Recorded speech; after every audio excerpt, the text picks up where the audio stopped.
ఇలాంటి records create చేయగలడు కాబట్టి ఆయన Indian biggest super star. Hello friends, ఇదివరకు ఉన్న రిలీజ్ రికార్డులు కలెక్షన్లు అన్నీ కూడా బ్రేక్ అయిపోయాయి. ఓన్లీ అడ్వాన్స్ కలెక్షన్స్తోనే, ఓన్లీ బాహుబలి అడ్వాన్స్ కలెక్షన్స్తోనే ఈ 8 crores అనేది బ్రేక్ అయిపోయింది. కలేజా, గబ్బర్ సింగ్, కలేజా పేరు మీద ఉన్నాయి అయితే రికార్డ్స్ అయితే ఓన్లీ అడ్వాన్స్ కలెక్షన్స్తోనే బ్రేక్ చేసాడు మన ప్రభాస్ అయితే.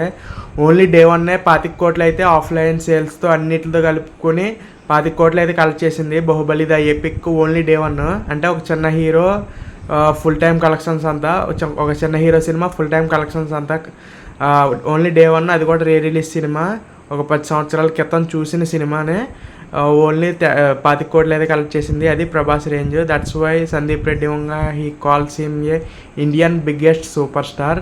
సో ఈ రికార్డ్ని బ్రేక్ చేయాలంటే మరి ఇంకెన్నాళ్ళు పడుతుందో వేరే మూవీస్కి మనం చూడాలి.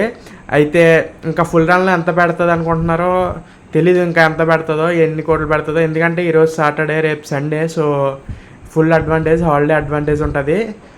చూద్దాం మరి ఎంతవరకు వెళ్తుందో ఈ గ్రాస్ అనేది.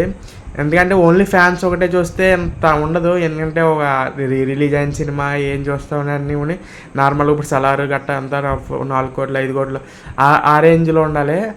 అది బాహుబలి అంటే ఒక బ్రాండ్, ఆ బ్రాండ్ ఉన్న వాల్యూ అది.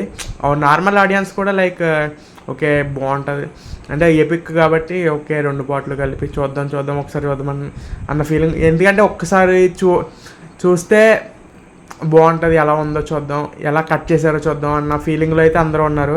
సో ఇది చూసినా కూడా అది చూసామన్న ఫీలింగ్ అయితే మనకి ఎక్కడ కలగలేదు. సో దట్స్ వై ఇంత కలెక్షన్స్ అయితే వచ్చాయి. చూద్దాం మరి ఇంకెంతవరకు వెళ్తుందో.